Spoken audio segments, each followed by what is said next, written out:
I was hit by a car and suddenly forced into life in a wheelchair. What my husband handed me was a pre-filled divorce form.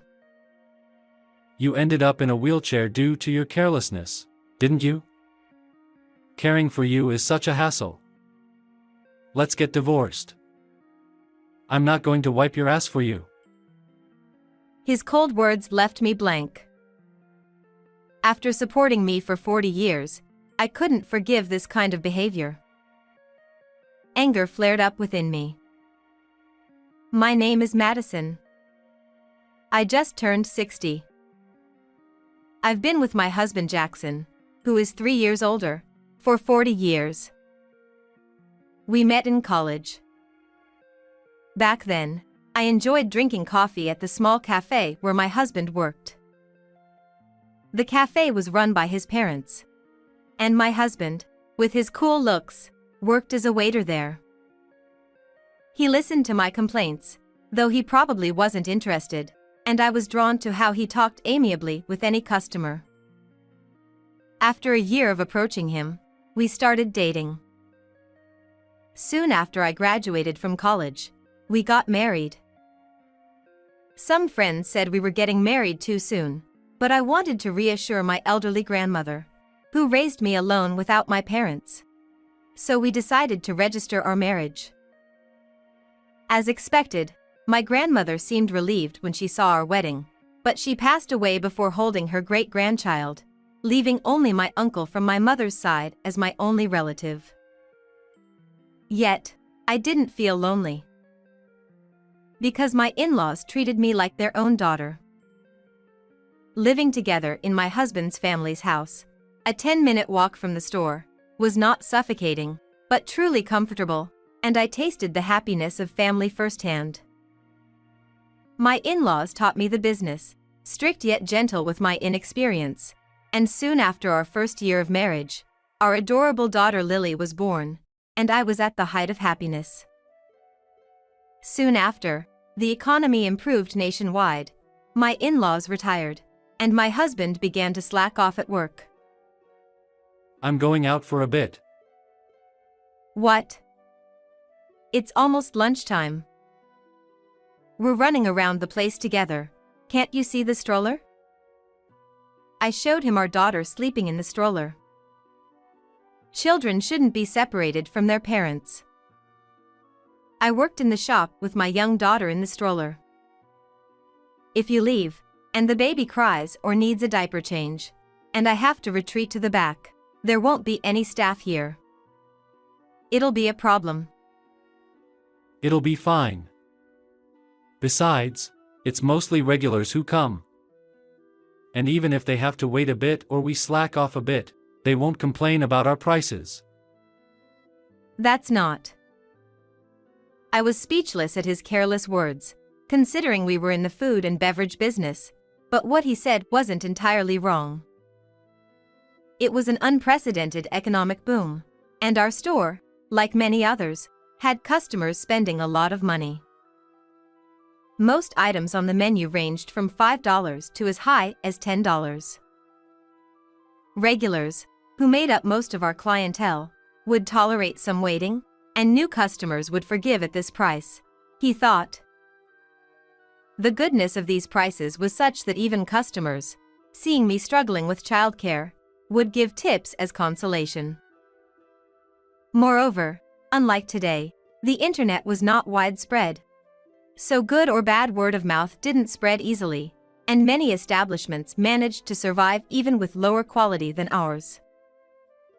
Still, I wanted customers to leave satisfied, saying the food and coffee were delicious. And I didn't want to tarnish the reputation of the store I inherited from my in-laws. So I juggled everything: customers, tables, dishes, coffee, and my daughter, with care while working. Thanks to there not being particular peak times at the small shop, I managed to run the shop alone, and profits were sufficient thanks to the economy. But that was the problem. Hey, order for the new customer. Sandwich set, 2 coffees. Huh? I can't leave right now, so you do it. Anyway, that horse I bet on came in first. While bustling around like that, he casually brushed me off, talking to regulars across the counter. Originally, he handled the kitchen, and I handled the front of the house, but once he thought I could handle it, he started slacking off even more. After preparing the food and opening preparations, he would just talk to regulars or read the horse racing paper, as if my work was someone else's business.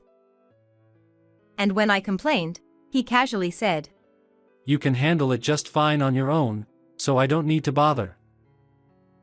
At the worst times, he often went out to play with regulars, even during business hours. Around that time, my in-laws passed away one after another, and with the inheritance, he slacked off even more. Not only slacking off at work. He said housework and childcare were women's responsibilities. So even when our daughter cried or needed a diaper change, all he did was talk. Change her diaper, or isn't it time for her to eat? Feed her. And he hardly helped at all. So, in addition to managing the store, I took on the triple duty of housework and childcare instead, and I had been living a dizzyingly busy life.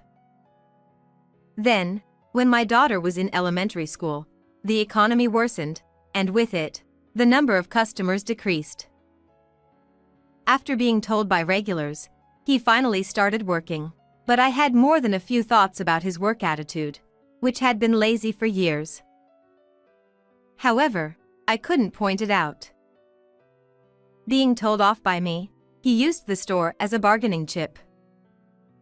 Thinking about my in-laws' feelings, my heart broke, and I swallowed my dissatisfaction with him, who had gone too far, and quietly decided to support him for the stability of the store and to secure sufficient sales.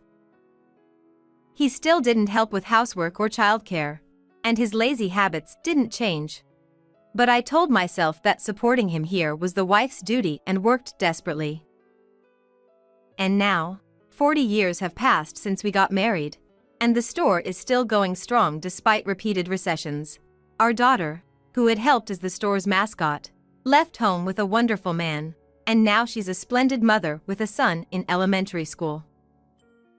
Conversation with my husband has decreased, and we spend more time apart, but it's not unusual for couples of our age. We eat together and sleep together, so I even think we get along better than other elderly couples, and although it was tough, I had confidence that we had raised our daughter while protecting the store together. The only problem left was the issue of succession, I thought one day. It was raining in the evening that day. What should I do? I didn't expect it to rain, and I didn't have an umbrella. Did you bring one? Husband, no, I didn't bring one either. Even though our house is close, if we get caught in the rain at this time of year, we'll catch a cold. I'm not willing to take that risk at this age. As I let out a sigh, he tossed me the key to the bicycle we kept at the store. You should head home before it starts pouring. If you take the bike, you'll get home before it gets too bad. I'm going to drink with the usual guys anyway, so I'll close up the store. With those words, he urged me to go home hastily. In that case, I took advantage of his words and left the store first to start preparing for dinner and a bath. After about an hour, when I tried to take a break, I realized I had forgotten my phone at the store. He had said he was going out with friends today, and even though it was just for one night, not having my phone as a means of contact in case of an emergency is troublesome. Rushing back to the store to retrieve it, in the darkness after closing, I saw two figures moving, and I held my breath. Could it be thieves? As I debated whether to call the police, my hand accidentally turned on the lights on the wall. Seeing the two figures illuminated, I felt like my world was collapsing. There stood my husband, embracing a strange, beautiful woman. Hey! What are you doing here? Seeing his flustered attitude and the unusual atmosphere, I couldn't bear it and fled the scene. Thrown into panic by his sudden betrayal, I didn't notice the traffic light flashing, and the next moment, my vision was blinded by the headlights of a car, and I lost consciousness after spinning once. When I next became aware, I was in a hospital bed. Beside me, my daughter with tousled hair was peering at my face with a worried expression. Thank goodness. Nurse, my mother has woken up. Please come. From what the doctor told me, it seems I was hit by a car and didn't wake up for 3 days. I didn't have anything on me, not even my ID or wallet. But luckily, a witness to the accident happened to be one of our regulars, so they were able to contact my husband. My daughter, who got the message from him, explained the situation to her husband and grandchild and came here the same day. A few days after regaining consciousness, in the examination room where the 3 of us were together, the doctor presented me with an unbearable reality. Due to the accident, I had suffered a spinal cord injury. I could no longer walk, and I couldn't even bathe by myself. If things continued like this, I would need care, and a wheelchair would be essential for mobility. Upon hearing the doctor's words, I was speechless, and it seemed my husband and daughter couldn't hide their shock either. But I wasn't so weak as to despair because of it. My daughter came to visit me every day and supported me mentally and physically. Thanks to her, I endured the difficult rehabilitation and got used to life in a wheelchair. As I began to regain mental composure, I started to recall the dreadful memories of that accident. Who was that woman? What was she doing in that dark place? Even though my daughter, who came to visit me, searched for it and brought it with her, there was no response when I tried to contact her using the smartphone.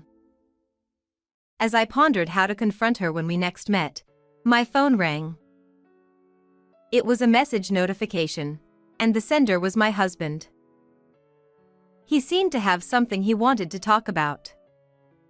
An apology, perhaps, or maybe an excuse. With things having come to this, we decided to have a proper discussion and settle matters. The next day, my husband visited the hospital empty-handed. Since being informed about the wheelchair, he hadn't shown his face even once. As he entered the room, his first words weren't words of concern or care for me. Instead, he said, A private room, how luxurious.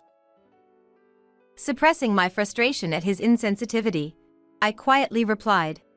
I went along with the other party's wishes. They agreed to cover all the medical expenses for treatment, in addition to compensation. Huh. Nicely done.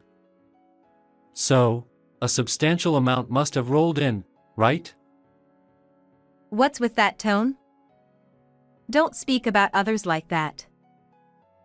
Ignoring his tactless words, I inadvertently raised my voice, to which he smirked and continued. Don't get mad. It's a fact that a lot of money came in, right? It just makes it easier for us to talk. Huh? Seeing him seated on a chair beside the bed, pulling out a small folded paper from his pocket, I was speechless. Sorry for the abruptness, but please divorce me. It was a divorce form already filled out. Huh? What do you mean? I blinked in disbelief. I couldn't catch up with his unexpected actions. I said I had something to discuss, didn't I? Are you serious? Yeah. Thinking back, I've been fed up for a long time. Even though I could manage the business alone, you kept interfering, making a fuss. But that cafe was handed down from your parents. It's an important place for me. That's a misunderstanding. That cafe is mine.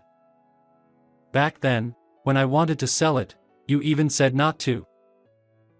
But at the time, The economy was bad, and it was difficult to find another job. We didn't have any qualifications. It was obvious that it would cause trouble for our daughter if we gave up the job. Come to think of it, I've been feeling strange since then. Even though I inherited the cafe, because of the family, I couldn't even exercise the rights to the shop freely. My shoulders tensed at his shouting. Blaming it on the family? I was dumbfounded by him treating us, who had supported each other all along, like intruders. He continued to vent out what he had been holding in. Even after coming home, you'd frown, make sarcastic remarks, and check the sales figures.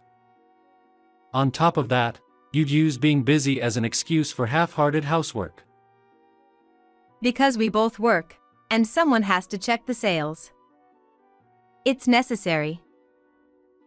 That's not all. Even if we wanted to go out or do something, we had to inform each other. It's ridiculous. As he listed his complaints one after another, the trust one had built up for him crumbled, replaced by anger. You're going to put your betrayal aside? After doing something like that, do you expect me to just let it go? Isn't it obvious to keep in touch when we live together? Besides, were you doing what you said? I questioned him, my words catching in my throat. That day, you were embracing a woman in a dark store, weren't you? If I hadn't seen that, I wouldn't have had the accident. Are you planning to be with that woman after the divorce? I glared and interrogated him. But instead of being taken aback, my husband, without a hint of remorse, said, Are you blaming me?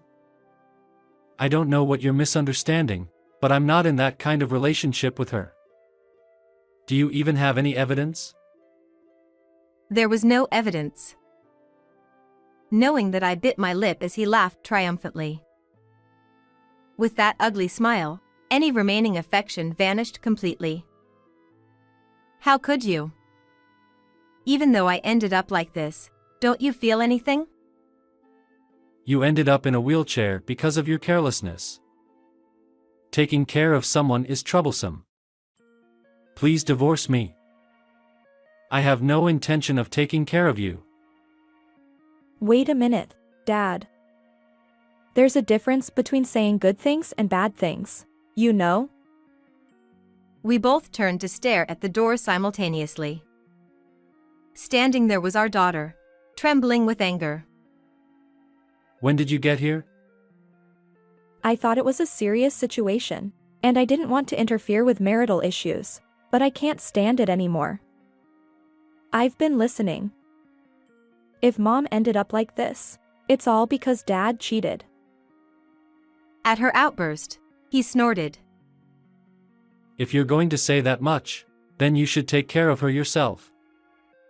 I'm not going to spend the rest of my life taking care of her. I'm out.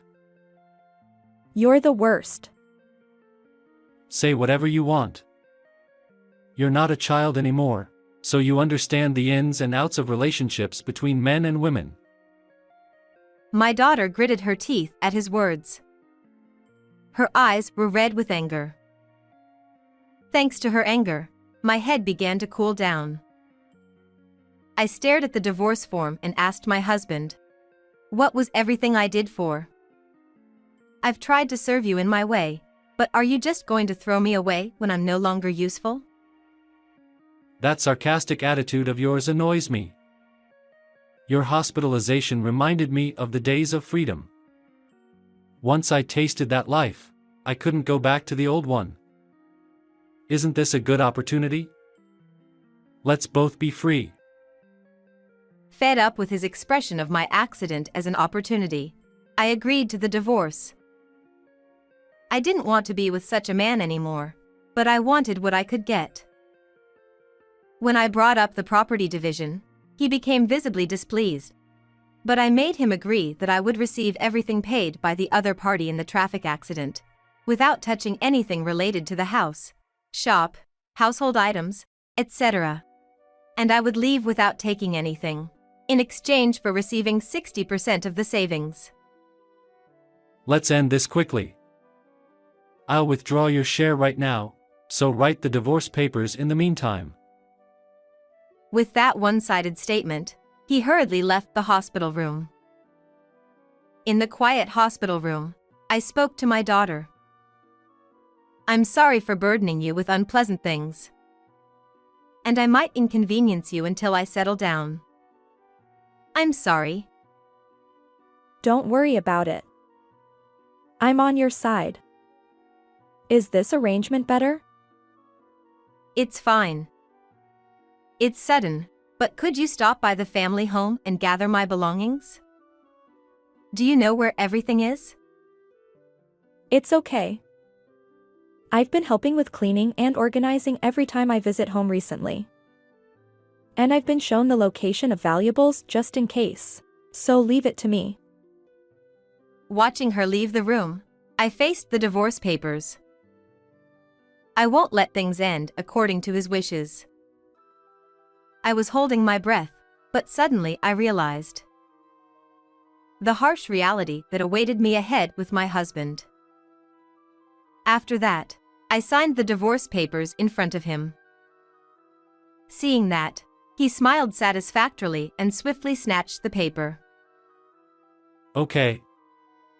With this, we're strangers now. I quietly told my genuinely happy husband. I hate to ruin your mood, but you'll probably regret this. You think? If anyone's going to regret it, it's you. Nobody wants a wheelchair granny, and you, who can't do anything, might end up with dementia. But don't contact me. We're strangers now. Farewell and live well. As I bid farewell to him, who left triumphantly, I received a message from my daughter saying she had finished packing the belongings. She said she finished quickly because she had been throwing away unnecessary items. For confirmation, she even sent me photos of the contents. The box containing valuables was neatly packed. As long as I have this, I don't mind not having anything else. As I thanked her, a message arrived from a friend and regular customer, saying they were coming to visit. Perfect timing. Let's add some flowers to the path of hardship that man has chosen. The friend who came to visit was a well-known gossip lover in the neighborhood, and she talked endlessly without me even asking. According to her, my husband had won some horse race bets and was bragging about it to everyone. And, immediately after the divorce was finalized, he took a beautiful woman from a famous strip club to a resort hotel for fun. From the description, she was probably the most beautiful woman I saw at that time. I couldn't help but be amazed, considering he hadn't opened the shop once since my accident.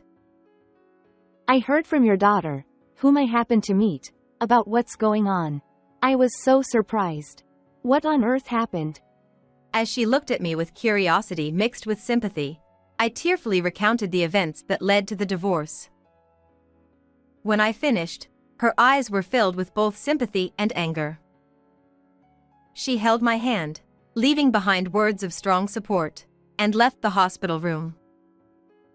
After her figure completely disappeared, I quietly turned over the pillow and chuckled to myself. It's a good thing I had the opportunity to put in eye drops.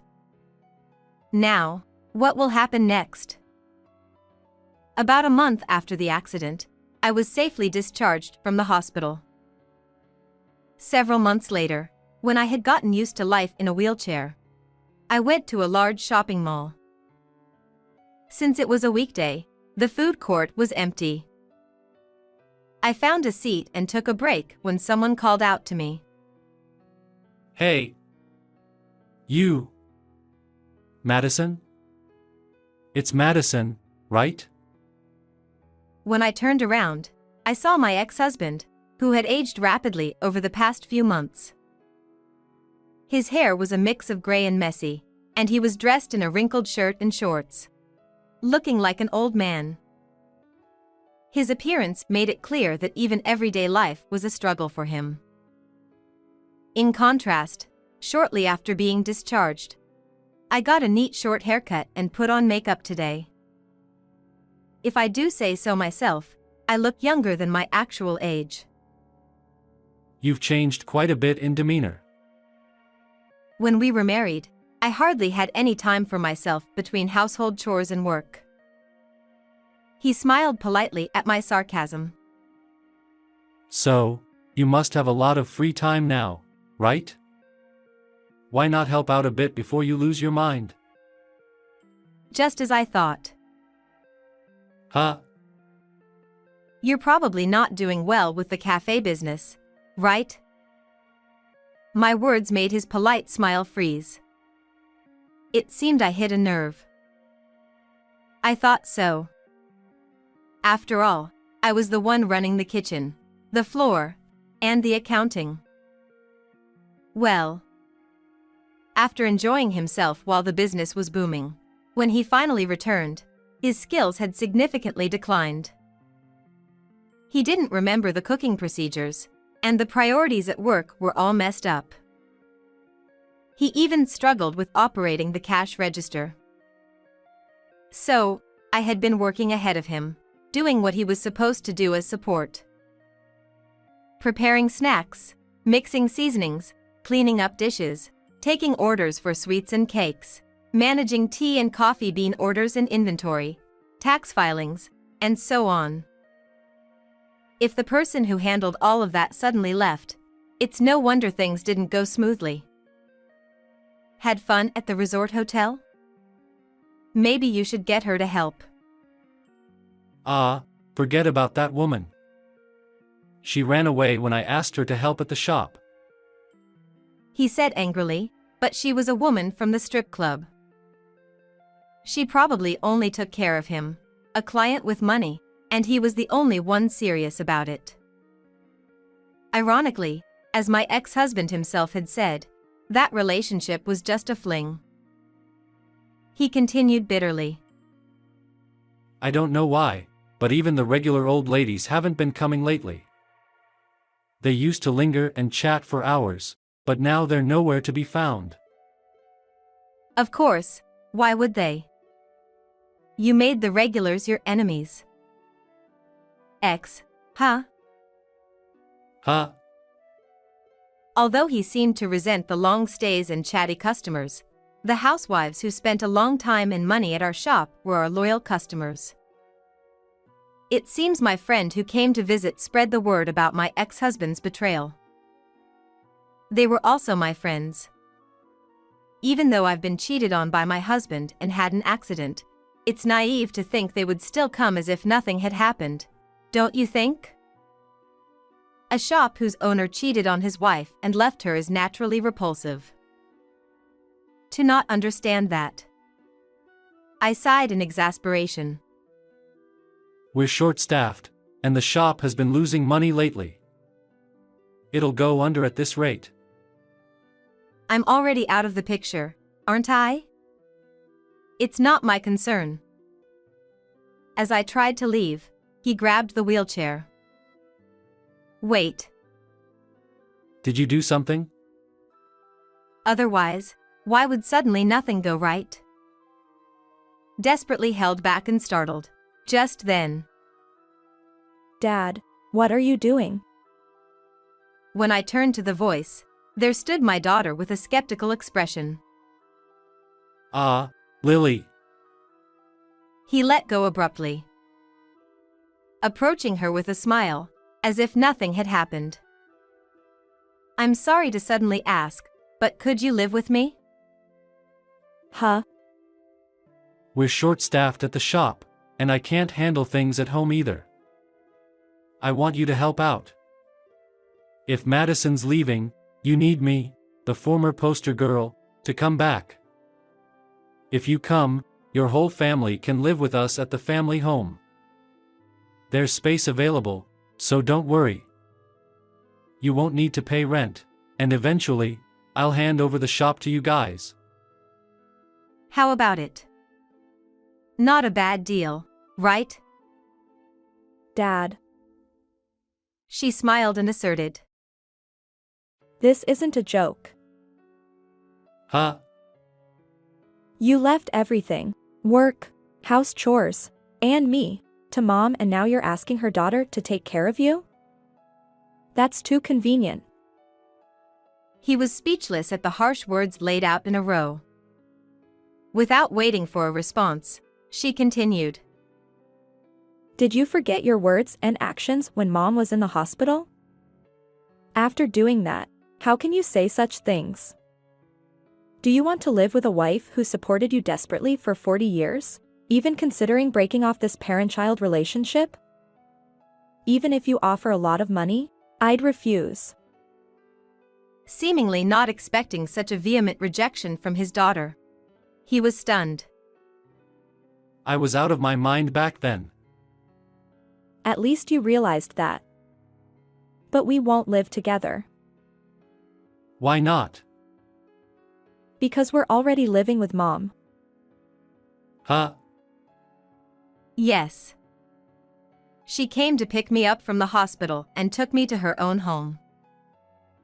And since she and her family suggested living together, I decided to take them up on their offer and live together. Well, then it's better to stay with me, right? There won't be any need for caregiving. Sorry to disappoint you. We're not putting up with each other. Huh? This useless person is just a burden. Did you forget what the doctor said? I might have a lower body disability, but my upper body is fine. Since we started living together, I've been in charge of cooking. Oh. He seemed to finally remember my words. And even when you talk about caregiving, I'm not there. Our son is growing, and with both of us working, there's no time for cooking, so I've been making quick meals, thanks to Mom cooking for us every meal, complete with delicious coffee afterward. Thanks to her, the three of us are healthy. As expected from someone who has been in the food and beverage industry for 40 years, the taste is superb. The meals Mom made at the cafe were popular. Seeing her radiant smile, he remained stunned. I exchanged glances with my daughter and tried to leave the scene. At that moment, he suddenly dropped to his knees in front of me, tears streaming down his face. I was wrong. I realized how important daily life and the shop were without you. Please. Marry me again. I sighed deeply. My feelings about this are already determined. Not. I declined from the bottom of my heart. As soon as I said that. Wait. Please wait. He reached out to me desperately. Seeing his unusual behavior, my daughter quickly moved the wheelchair away from me. Shortly after, triggered by my rejection, he began to rampage. And he was taken away by several security guards, disappearing somewhere. Not wanting to get involved with him any further, we decided to leave the shopping mall and have a meal elsewhere. Now that the chaos was over, my heart was surprisingly calm. 6 months later, I learned through a friend that my ex-husband's cafe had closed down. At the same time, he sold the house and tried to make money from horse racing, but ended up losing a lot. He moved to a cheaper, older apartment than the previous one and lives on a pension. Meanwhile, I use my free time to hold regular cooking classes. All I need is the cost of the ingredients. Any place with kitchen facilities is okay. Most of them are held at elementary schools, doubling as community events, and some schools even started cooking classes with me as a guest instructor. As a retro cafe, the cafe menu is very popular. Although I lost the use of my lower body in an unexpected accident, it allowed me to have the happiest retirement imaginable. I want to live the rest of my life as I please, like reclaiming 40 years of myself. How did you find this story? Don't forget to subscribe to the channel. Well then, let's meet again in the next video. 37, 47.